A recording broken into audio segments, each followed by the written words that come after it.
자, 86쪽 18번.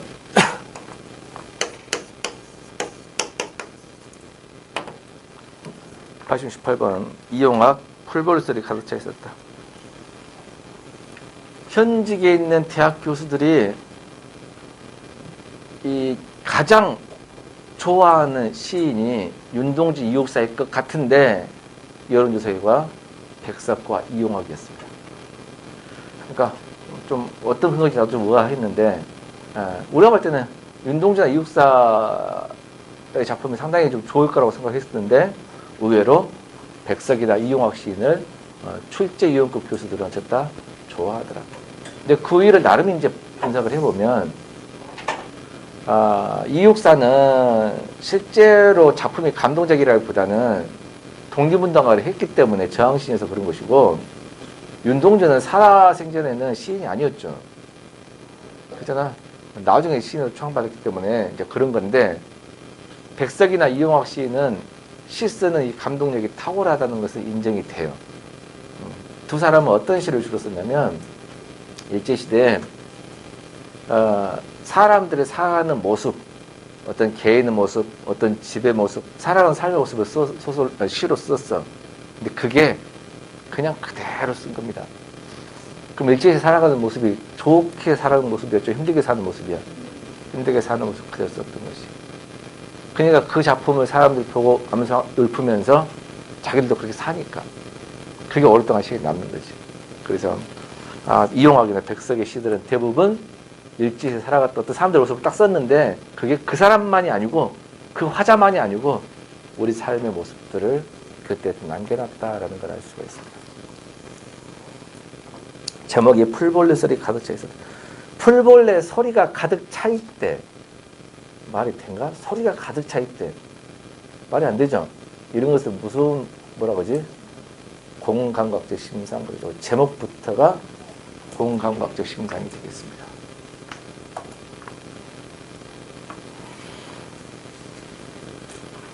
한번 읽어볼게요. 우리 집도 아니고 일갓집도 아닌 집. 고향은 더욱 아닌 곳에서 아버지 침상 없는 체육밤은 풀벌레 소리 가득 차 있었다. 노령을 다니면서까지 애써 잘해온 아들과 딸에게 한마디 남겨둔 말도 없었고 아우를 만의 파선도 설렁한 니코리스크의 밤도 완전히 잊으셨다. 목침을 반드시 뺀지 다시 뜨시지 않는 두 눈에 피지 못할 꿈의 곡봉이가 가라앉고 얼음장에 누우신 듯 손발을 식어가던 입술은 심장의 영원한 정지를 가르쳤다.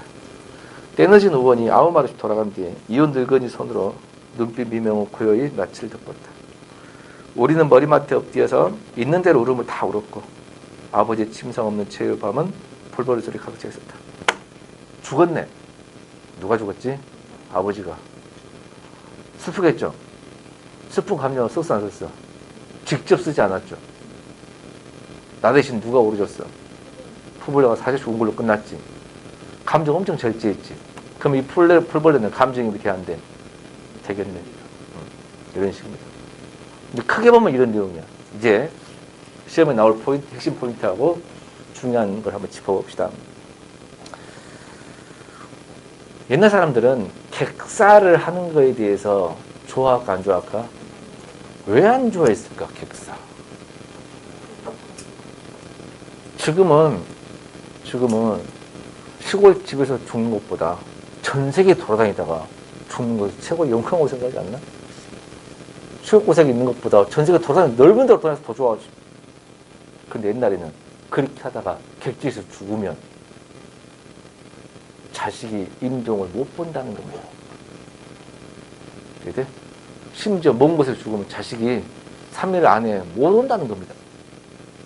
이게 돼요? 그걸 굉장히 안 좋게 생각하는 거죠. 옛날에는. 그렇죠? 한번 봅시다. 그래서 우리 집도 아니고 일가집, 일가 친척집도 아닌 집, 고향은 더욱 아닌 집에서 완전히 객지지. 거기에서 아버지 침상 없는 최후밤이야. 그 말은 최후밤이 이제 죽었잖아. 마지막 밤이잖아. 침상도 없었대. 그러니까 제대로 병실도 아닌 거지 지금. 땅바닥에서 돌아가신 거야. 제법은 포베르스리 가르쳤다. 더욱더 비참한 죽음을 당하심. 뭔 말인지 알겠죠? 제대로 이렇게 환자 취급도 못 받고 침상 누운 방에서 돌아가심. 그러면 일갓집, 고향집, 우리집도 아닌 그거 어디냐? 노령을 다니면서까지 처음 들어봤죠. 노령을 다니면서 노령이 뭐라는 거야? 지명이라는 거지. 그죠? 노령 밑줄. 에서 자료 아들과 딸에게 한마디 남겨두면서 아우르만도 뭐라는 거야? 밑줄 지명이라는 거지. 파선도 슬로건 니코리스크도 뭐야? 밑줄 뭐야? 지명이라는 거지. 자, 우리는 생판 처음 들어본 지명이야. 근데 일제시대에 이 세 지명은 당시에 유명했다 안 했다? 유명했다. 어디냐면요, 시베리아입니다. 지금으로 따지면 러시아. 왜 유명한지 알아요? 여기가 일감이 있어요. 일감. 막노동. 요리 많이 가서 돈 벌러 많이 갔던 곳이랍니다. 그러니까 이 세 단어가 일제시대에 많이 끌려갔다 해야 되나? 막일 당했던 곳이야. 돼요? 그럼 월급이나 많이 줬을까? 힘들게 했겠지. 그죠? 이런 곳이야, 이런 곳. 그러면 이런 지명을 통해서 당시 시대입병을 알 수가 있죠. 야, 지금 뭔 일하러 막일하고 가는데 러시아까지 가서 일하냐? 시베리아까지 가서. 그죠? 그러면 그 사람들은 왜 이렇게 좋은 사람 데리고 가? 춥고 힘드니까 싼 인력을 쓰고 싶었겠지. 그래, 안 그래? 그렇잖아요. 다시 노령을 다니면서까지, 그러니까 아주 힘들게까지 그 말이죠. 저 머리까지 애써 잘해온이 뭐냐면 잘하다라는 단어 있죠. 잘하다. 우리 서다라는 단어에다가 서이우다 하면 뭐야? 세우다지. 응? 뜨다에 뜨이우다 띄우다지. 자다를 자이우다 재우다지. 그 뭐야? 뭐뭐 하게 하다지. 사동이야 피동이야? 사동이지. 그러면 잘하다에다가 자라이우지. 그러면 자란을 자라이운이지. 잘하다의 사동편이죠. 그러면 잘하게 한 이 말이지. 애써 잘하게 한. 그럼 지금으로 말하면 뭐야? 애써 키운 그 말이에요. 애써 키운 아들과 딸에게 한마디 남기는 말도 참. 그렇게 힘든 노령제까지 가가지고 돈을 벌고 했는데 일했는데 애써 키운 아들, 딸, 자식들에게 한마디 남겨둔 말 뭔데? 유언도 없이 객사를 하셨대. 그 말은 말이야. 둘 중에 하나지. 갑자기 급사해서 돌아가셨든지 아니면 너무 아파서 뭘 유언하거나 할 그런 것도 심하게 아팠든지. 둘 중에 하나 아닌가? 그런 것도 너무나 비참하게. 유언도 없이 없었고 아우를 만의 파선도 솔로몬 그 밤도 완전히 쉬었어. 목침을 반드시 편 채 돌아가셨지. 다시 뜨시지 않는 두 눈에 피지마터 꿈의 꽃봉오리 A, B지. 무슨 법이야? 원율법. 꿈의 꽃봉오리가 핀 게 아니고 꿈의 꽃봉오리가 가라앉았지. 아버지의 꿈이 가라앉은 겁니다. 꿈을 이뤘어 못 이뤘어? 못 이뤘네. 얼음장에 누우신데 손발은 식어갈 뿐 입술은 심장의 영원한 정지를 가르쳤다.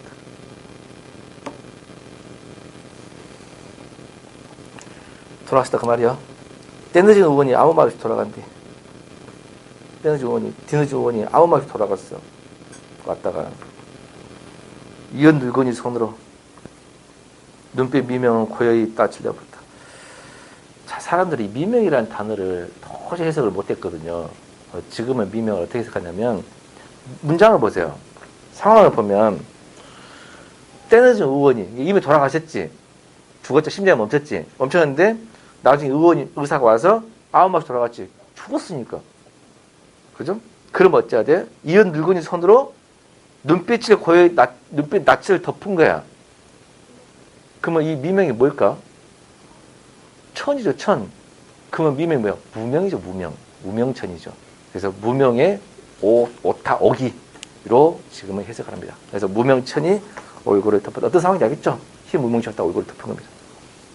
그러니까 얼굴 딱 덮으니까 죽었다는 거지. 자식들이 우리는 머리만 덮들여 있는 대로 울음을 다 울었고 아버지의 침상 없는 제어밤은 풀벌새가 됐다. 수미상관이죠.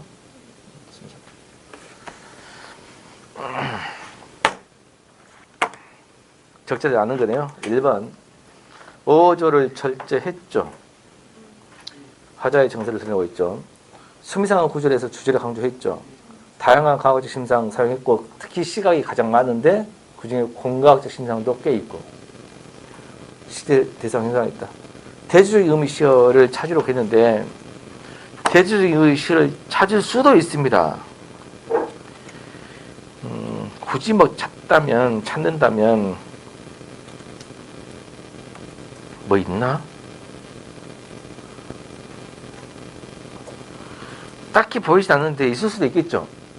딱히. 근데 이런 경우는 어떻게 풀라겠죠? 그렇게 보지 말고 대주적인 시어를 사용 반복해서 뭘 나타내겠다. 그걸 거꾸로 풀어야겠지. 반대로 시대 상황을 나타내기 위해서 반복해가지고 그게 대주적인 단어야. 이해돼? 그러면 시대 상황을 나타내기 위해서 반복한 단어가 있다는 거야. 그게 대조가. 그런 거는 없죠. 시대 상황을 나타내기 위해서 반복은 아니고 이때 일제시대를 나타내기 위해서 쓴 단어가 있지. 그게 뭔데? 그것이 노령이나 아우를만 이런 단어지. 그런 단어, 즉 장소죠. 고유명사, 장소 또는 구체적으로 말하면 노령, 아우를만, 니코리스크 이런 단어들을 통해서 시대 상황을 짐작하게 하고 있다. 이 정도가 답입니다. 그 정도가 맞는 말이죠. 그래서 4번이 틀렸습니다. 19번 보기를 참고하여 이해한 내용을 지켜야 하는 것. 보기를 보면 해석을 친절하게도 많이 해줬네요. 이용학은 1945년 해방이 되니까 고향인 한경부터 경성에 가족을 두고 홀로 상경한다. 그리움은 몹시 좋던 그의 겨울밤 고향에 두고 온 가족을 그리워하며 쓴 시이다.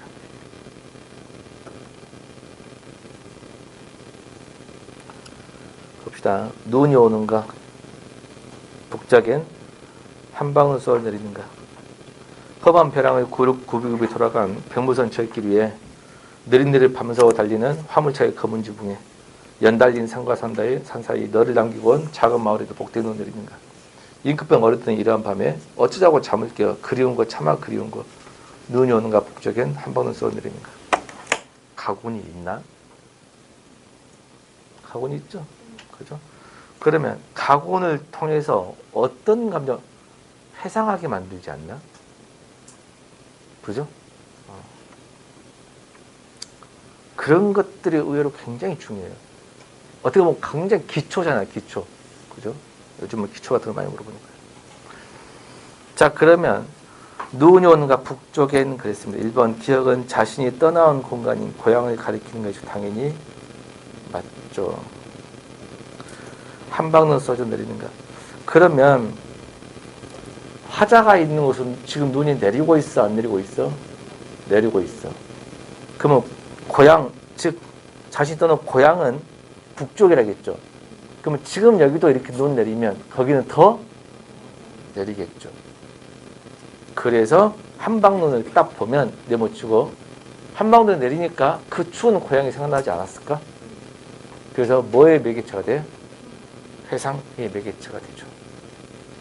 고향을 떠올리게 하는 매개체지. 우리 고향도 항상 이렇게 한방눈 많이 내리는데 뭔가요? 눈이 오는가 한방 쏘아 내리는가. 험한 벼랑을 구비에 돌아선 백무선 책자. 경부선 그 뭐 서울과 부산이지. 그럼 백무선이니까 북쪽 함경도라고 했잖아. 함경도 지명 어느 지명이면 뭐라는 거야? 철길이라는 걸 알 수 있죠. 백무선이 함경도 백암과 무산, 백암무산을 연결하는 선이랍니다. 그 구체적인 지명은 모른다 하더라도 그냥 철도선이구나 라는 걸 알면 되는 거죠. 그러면 이 백무선 철길로 기차를 타고 가면 어디가 나온다는 거야? 고향이 나온다는 거지. 그죠? 백무선 철길에 느릿느릿 밤새워 달리는 화물차 검은 지붕에도 눈이 나오겠는가? 연속 달려있는 산과 산 사이에 너를 남기고 너는 누구가 2번 고향에 남겨둔 가족을 의미하는 표현이겠군. 당연히 맞죠. 작은 마을에도 복된 눈 내리는가? 이 한방눈을 복되는 거거든요. 가족을 떠올리게 하는 거예요. 그죠? 잉크병 얼어드는 이러한 밤에. 자, 잉크병에다가 펜촉으로 잉크를 적셔서 글을 쓰는 시대였군. 이런 걸 알 수가 있죠. 잉크병에 얼어드는 이러한 밤. 자, 이러한 밤. 디귿. 극심한 추위 속에서도 가족을 떠올리는 시간인가? 이러한 밤에 봐봐. 어쩌자고 잠을 깨서 차마 그립다겠잖아. 이러한 밤에 차마 그리운 거죠. 이제 가족을 떠올리는 시간이 당연히 맞죠. 어쩌자고 잠을 깨요. 그리운 것, 차마 그리운 것. 눈이 오는가 북적인 한방중서 수미상관이죠. 자, 그러면 잠을 깨어 그랬습니다. 리을 잠은 그리운 일을 볼 수 없는 화자의 절망적 심정을 투영한 대상물이겠군이라 했는데 이거는 여러모로 틀렸습니다. 한두 개 틀린 게 아닙니다. 왜 한두 개 틀린 게 아니냐.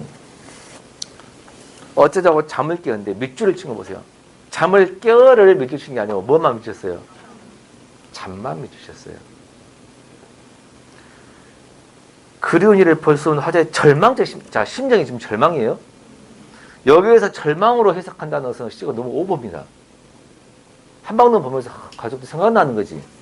가족도 생각난다지. 절망이 절대 될 수가 없어. 왜? 제목이 뭐야? 그리움이잖아. 제목이. 가족을 그리워하고 있는 거지. 뭔 절망이 어디가 있어. 절망 자체부터가 화자의 감정을 잘못 판가하는 것이었고요. 또 하나, 잠을 깨어라고 밀준 게 아니고 잠만 깼어요. 가족을 그리워하고 있지. 잠을 깨가지고 그리워하고 있는 거잖아. 잠을 잤으면 그리워할 이유가 없지. 근데 잠만 밑줄을 쳤어요. 잠을 깨가지고 그리워하고 있잖아. 그래서도 안 맞습니다. 두 번째 이유입니다. 안 맞는 이유가. 세 번째 아닌 이유는 잠이 과연 부정적일까라는 겁니다. 자, 그냥 극단적으로 긍정이냐 부정이냐 물어보고 둘 중 하나만 선택하라 그러면 긍정에 가깝습니다. 왜 그럴까? 잠을 깨가지고 지금 뭐하고 있죠? 그리워하고 있지. 잠을 잤으면 그리운 거 뭐것도 없지. 근데 그게 왜 긍정이요? 할 수 있잖아. 잠은 뭐를 꿀 수가 있어? 꿈에라도 볼 수 있기 때문에. 그래서 오히려 긍정, 부정에 다짜고짜 물어본다면 오히려 여기서 잠은 긍정적으로 봐야 맞습니다. 이해된가요? 그래서 세 가지 측면에서 4번은 말이 안 됩니다. 알겠죠? 첫 번째 안 되는 건 절망적 심정에서 절대 안 되고, 그 다음에 잠만 물어봤어요. 잠을 깨야만이, 잠을 깨어까지 밑줄을 그었다면 뭔가 그리운 마음을 나타내는데, 이해돼요? 마지막, 잠은 긍정도 부정도 아니겠지만, 오히려 잠을 자버리면 그리운 마음이 없어지거든, 아예. 못 느끼거든. 그리고 못 느낀다고. 오히려 꿈에서라도 만날 수 있다고 한다면, 오히려 긍정적으로 가깝겠다. 잠을 깼으니까 그리운 거죠. 답은 4번이 되겠네요. 20번. 천상의 견우식료가 되어 있는데,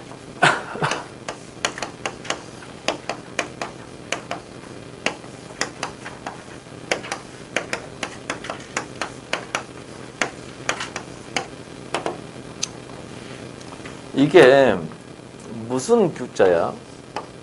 부녀자. 어느 대 규수인데 했대. 부녀자. 규방. 부녀자 이런 뜻이죠.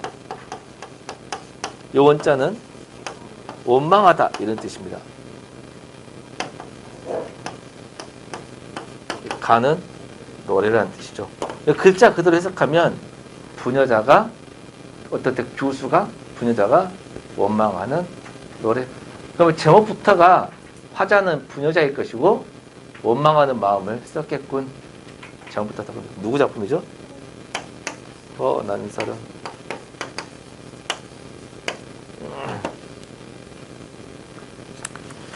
보시면 근데 누구 거라는 글쓴이를 공개 안 했죠. 실은 나중에 이제 전공을 하다 보면 헌안설이 아닐 수도 있다는 설이 우세해요. 그건 그렇고 일단 학교에서는 헌안설은 작품을 가르치니까 그런가 보다 하시기 바랍니다. 봅시다. 한번 읽어만 볼게요. 고전문학도 한번 제대로만 읽기만 하면 대충 이해할 수도 있는 거니까 읽어만 볼게요. 천상의 견우직녀 은하수 막혔어도 7월 7석 1년 1도 실기치 아니거든. 우리님 가신 후는 무슨 약수 가렸기에 오거나 가거나 소식조차 그쳤는고. 난간에 비겨서서 님기신데 바라보니 초로는 맺혀 있고 모운이 지나갈 죄. 중림 푸른 곳에 새소리 더욱 설다. 세상에 서른 사람 수없다 하려니와 박명한 홍환이야 날 같은 이 또 있을까.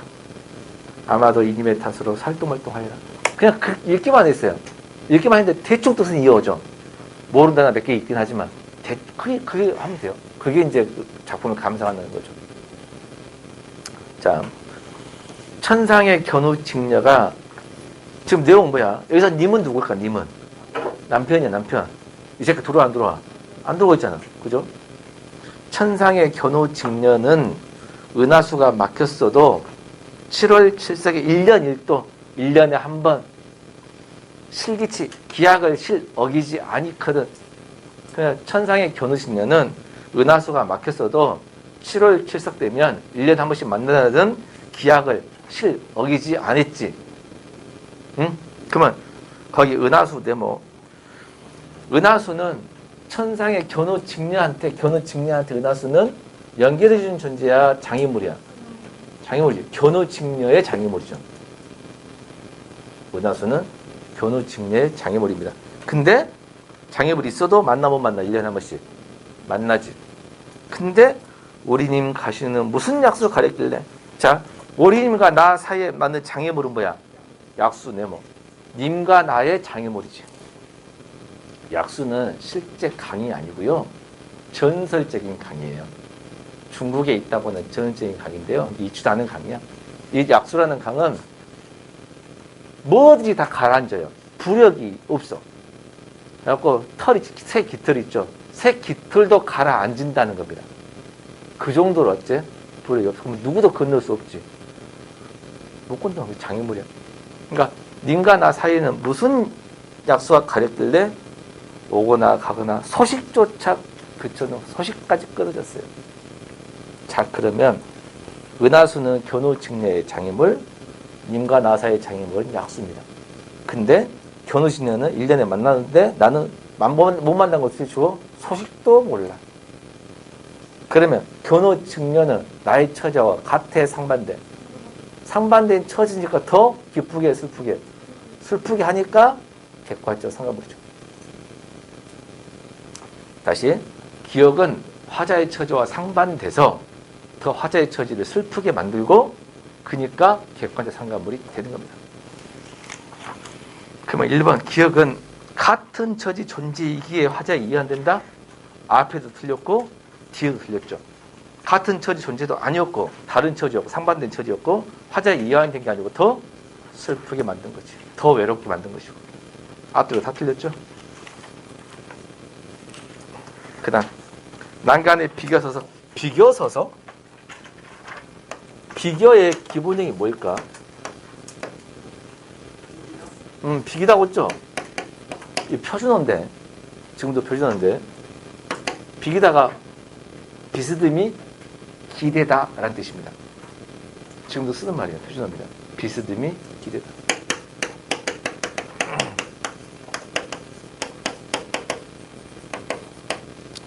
자, 그러면 난간에 비스듬히 기대어 서서 님 계신 곳을 바라봤어. 내가 바라봤는데 초로라는 초로 밑줄 맺히고 모은.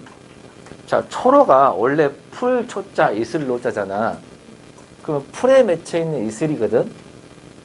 근데 문맥상 풀에 맺혀 있는 이슬인데 뭘 나타내지? 이슬이니까 눈물의 이미지를 나타내지 않나?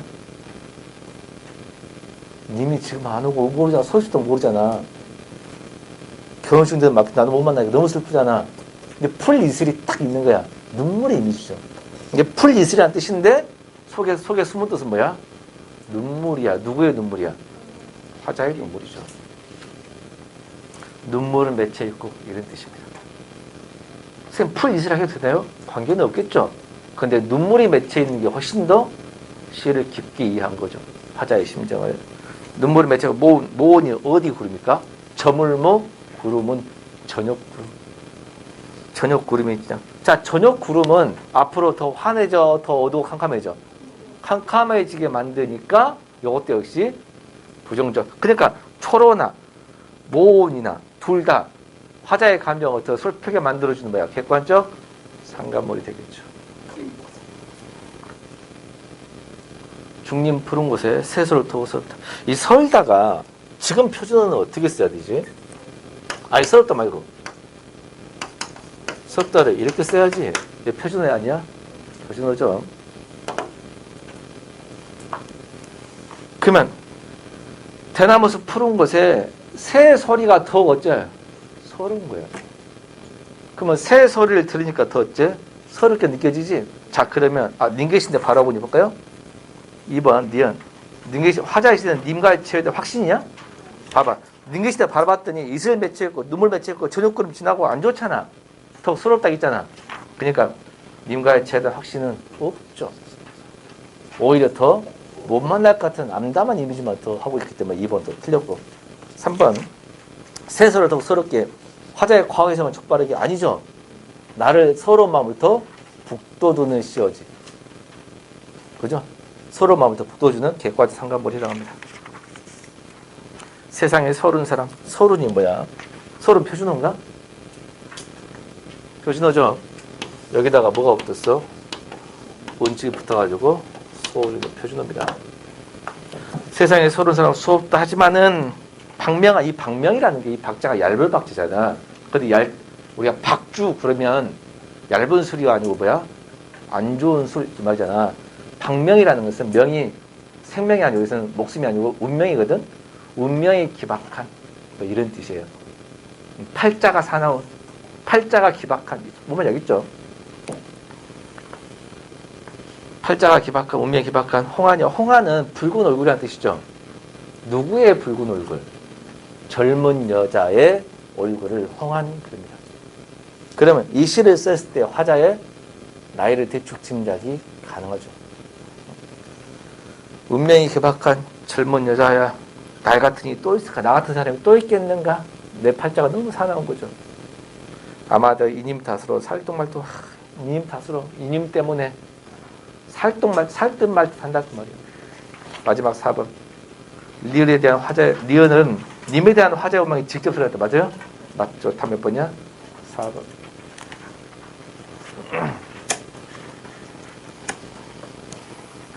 21번 내포적 의미가 다른 것. 자, 유추환이 나왔네요. 유추환 짝꿍 누구라겠지? 서중주라겠죠? 생명파 씨는 지난번에 이야기했죠. 생략 이제 바로 들어갈게요. 이것은 소리 없는 어서. 이것 밑줄. 이것이 뭐게? 깃발이죠? 소리 나오서 아우성 밑줄. 뭐게? 응? 깃발. 저 푸른 해를 향해 흔드는 영원 노릇의 선수가 밑줄. 뭐게? 깃발. 순정은 순정 밑줄. 뭐게? 깃발. 물개같이 바람이나 물개같이 물개 밑줄. 뭐게? 깃발. 오로지 말고는 인연 펼때 그때 애수는 애수 밑줄. 뭐야? 깃발. 백로처럼 날개 펴다 백로 뭐야? 깃발. 아 누구인가 이렇게 스포 애달픈 마음 밑줄. 뭐야? 깃발. 끝. 이게 전부 깃발을 비유한 단어들입니다. 자, 이것은 소리 없는 아우성 밑줄 쳤잖아. 깃발이 했잖아. 무슨 법이야? 아우성만 밑줄 치면. 역서법 아니죠? 아우성만 밑줄 치면. 원유법이잖아. 원유법이죠. 밑줄을 소리 없는 아우성 이렇게 밑줄 치면 역설법. 알겠죠? 저 푸른 회원이 뭐냐면 바다거든요. 저 푸른 바다를 향하여 흔드는 영원한 노스에서 손수가 그러는데 저 푸른 바다를 향 깃발이 어디로 가고 싶은 거야? 회원 바다로 가고 싶은 거지? 그러면 회원은 깃발한테 뭐가 돼? 이상향. 지향하는 곳. 지향이 이상향이죠. 영원한 노스텔지가 뭐냐면 향수, 뿌리는 향수 말고 고향을 그리워하는 마음을 노스텔지어. 향수의 손수건이다. 누가? 깃발이. 무슨 법이야? 운율법. 그래서 요노스 선수가 이번에 밀쳐놓고 무슨 법이냐고 다 운율법이야. 순정은 물같이 바람이, 뭐가 바람이 나붙기는 거야? 깃발이. 깃발이 나붙기는, 깃발을 순정이라고 표현했고, 물결 같이 그랬지. 가치란 말 들어간 요 물결만 뭐야? 직유법인 거예요. 가치란 말 들어갔으니까. 깃발이 순정이 물결같이 바람에 나붙기고, 오르지 말고, 자, 이념의 표대 밑줄. 깃발이 이념의 표대 끝에 매달려 있죠. 그러면 이념의 표대는 깃발이 아니고 뭐라 해야 돼? 깃대. 깃대죠, 깃대. 예수는 백로처럼 날개를 펴다. 예수가 슬픈 마음이죠. 슬픈 마음이 백로처럼 날개를 폈습니다. 자, 여기까지 보면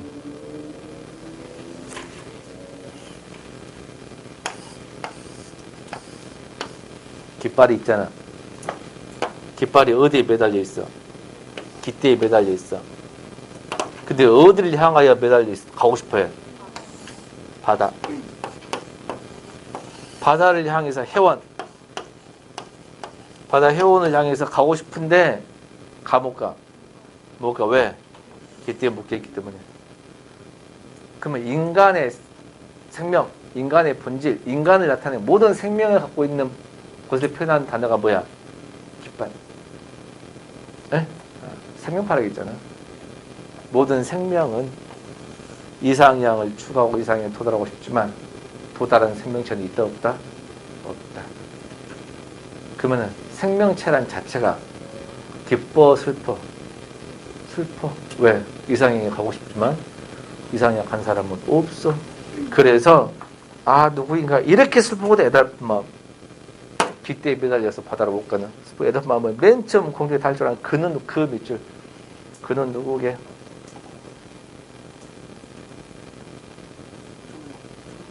그렇죠. 뭐 조물주 또는 하느님 아니면 뭐 절대자 정도가 지금 말이면 절대자가 그렇게 만들었다 그 말이야. 다 몇 번이에요? 1번.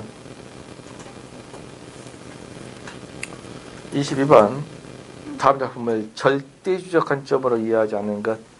이런 것은 시험에 아주 잘 나오죠. 그렇죠? 이런 거 틀리면 안 돼. 이런 문제는 남들이 다 맞히니까. 이거는 뭐 2, 3초 만에 풀어야죠. 왜? 시를 읽을 필요도 없고 서적을 바로 풀어야 되니까. 1번. 가정 상황을 통해 화제 정서 무슨 론? 절대론. 2번.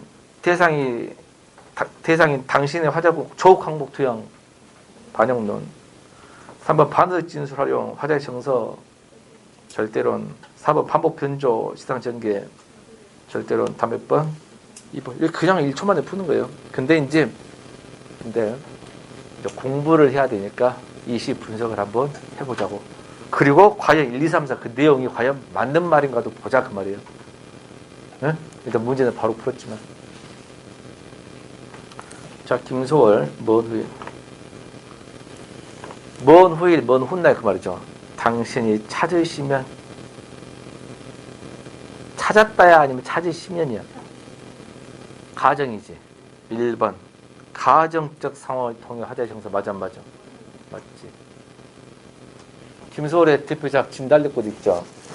진달래꽃에서 제일 잘 나오는 게 뭐냐면 이별하는 상황에서 화자의 안타까움을 쓰고 있다. 맞나요? 절대 아닙니다. 김소월의 진달래꽃은 나보기 학교 가실 때문이죠. 이별했어 안 했어? 안 했습니다. 이별 안 했어요. 이별이 뭐야? 가정. 그래서 이 작품도 가정적 상황을 통해서 정서를 나타내는데 잘 보세요. 먼 훗날 당신이 찾으시면 누구를? 나를 찾으시면 그때 내 말이 어쨌다 나 당신을 잊었노라 밑줄.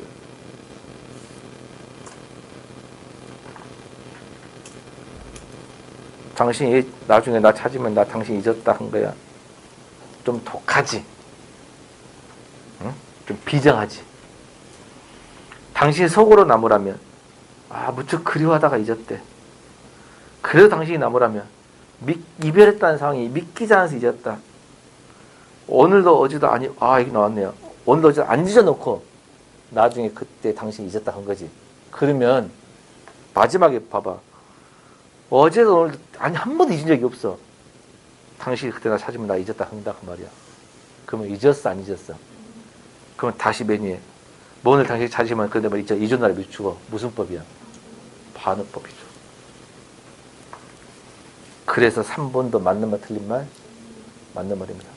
근데 공무원 시험에서 이 작품이 나올 때는 맨 뒤에 어제도 아니고 뭐 잊은 날 있지? 요거를 안 써줍니다. 그게 공무원 시험이에요. 왜 학교에서 이 작품 봤어 안 봤어? 봤잖아. 안 배운 학교가 없잖아. 그냥 뒷부분을 안 써줘요. 그래가지고 뭐 내일 당신이 찾으시면 그때 내 말 잊었나 해놓고 무슨 법이 이게 물어본다니까? 반어법이야. 그게 공무원 시험이라고. 이게 각종 시험에 나올 만한 시간 정해져 있잖아. 그 작품의 핵심 이름만 알고 있으면 끝나는 거예요. 안 나올 작품까지 하는 것은 그건 수능이죠. 알겠나요? 그 다음 그러면 4번 보세요. 반복했나? 반복? 그렇죠? 변조 있나? 변조 겁나 많죠?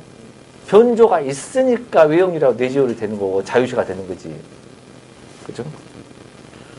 2번도 보세요. 자, 2번이 대상인 당신에게 화자학군 조건提供했다. 아, 보세요. 일제시대 썼지. 그리고 김소월의 작품 중에 우리에게 보습될 땅이 있었더라면 글씨 있죠.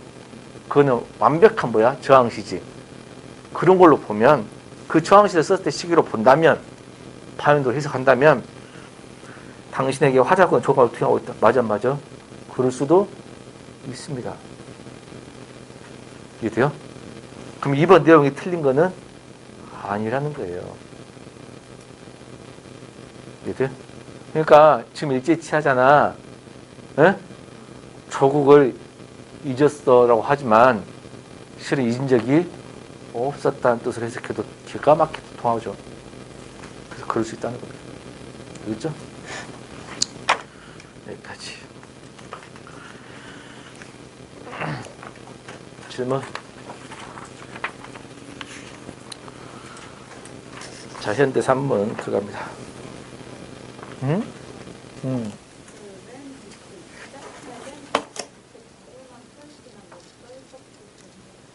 맨 밑에 두 줄? 어제도 오늘도 어제 안 잊었고 뭐니 그때 잊었느라 역설법은 될까 안 될까? 안 됩니다. 반어법만 되죠. 문장에 아무 이상이 없거든요. 문장이 모순이 돼야 되는데 그죠? 역설법은 안 되고 반어법만 되네요. 또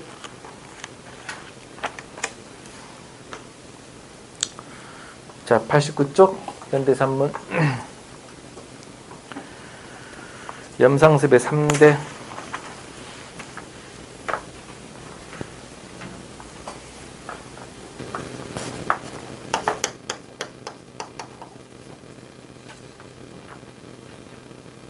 이거는 이제 문제 얼른 풀고 읽은 문제를 풀고 줄거리를 이야기해 줄게요.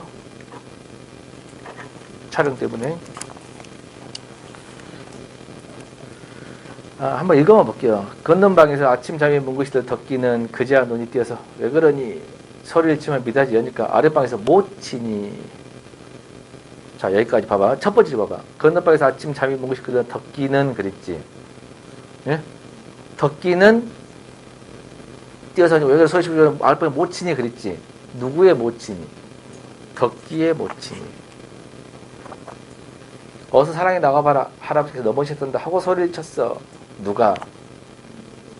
덕기의 모친이. 모친은 어제 와서 같이 잔 딸이 학교 가느라 머리를 폈는데 일어나는 다시 좀 이따 마이크 끄고 다시 한번 해줄게요.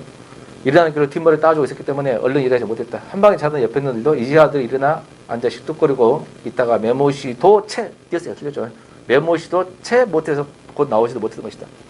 덕기가 바지 저고리만 입고 깨고 뛰어나간 뒤에야 비로소 모친과 덕기 누이 덕기가 사랑으로 나갔다.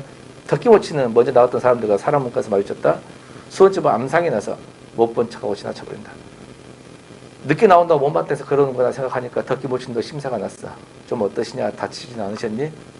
그래도 노인이 비판에 넘어졌다니 애 같아서 시서모 디티다른 며느리한테 물어봤어.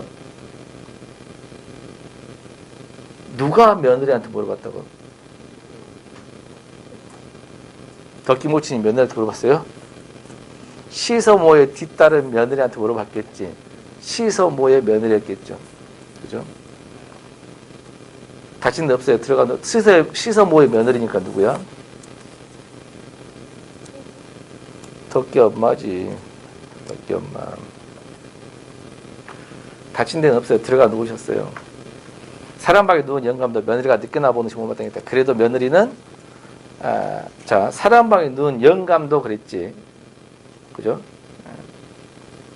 다시 영감도 그랬잖아. 그러면 영감이니까 누구야?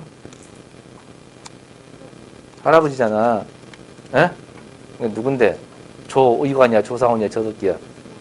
조의관이잖아. 며느리가 이 며느리는 누구야? 그러니까 덕기 엄마잖아. 그러면 두 번째 주위에 보여. 두 번째 주위에. 그래도 찾았어? 그래도 노인이 누군데? 조의관이잖아. 빈판이 넘어있다니까. 시서모 뒤따른 며느리니까, 노인의 며느리니까 당연히 덕기 엄마지. 이해돼요? 그래도 며느리는 아들보다 낫게 생각하는 터라. 누구 입장에서 며느리를 한 거야 지금? 사람밖에 누구 영감도 그랬잖아. 영감 며느리 지금 이것도 누구야? 덕기 엄마지. 아들보다 낫게 생각하더라. 내색은 보이지 않고 며느리가 무난겸 인사를 하니까 허리가 좀 아프지만 별일 있겠냐? 하고 나서 손딸을 쳐다보면 손딸은 누굴까? 쳐다보고 온유한 낯빛으로 학교에 고나 있구나 그저 잣던하고 물었습니다. 그저 자리 속에 있어서 이제야 나왔나 하고 묻는 것이었다. 아니요, 머리 빗느라고 어머니가 막 하지요 하고 덕기는 그랬지. 그죠? 그럼 이 어머니는 누구의 엄마라고 말이야? 덕기 엄마지. 그러면 3번을 보면 기억니은 리을은 모두 덕기 모치지만 디귿은 그렇지 않다가 아니고 냈다 덕기 엄마 공통된 사람이죠. 답이 3번입니다. 쉬었다가 줄거리하고 왜 그런지 다시 한번 읽어보도록 하겠습니다. 마이크 끄고 갈게요. 쉬었다 합시다.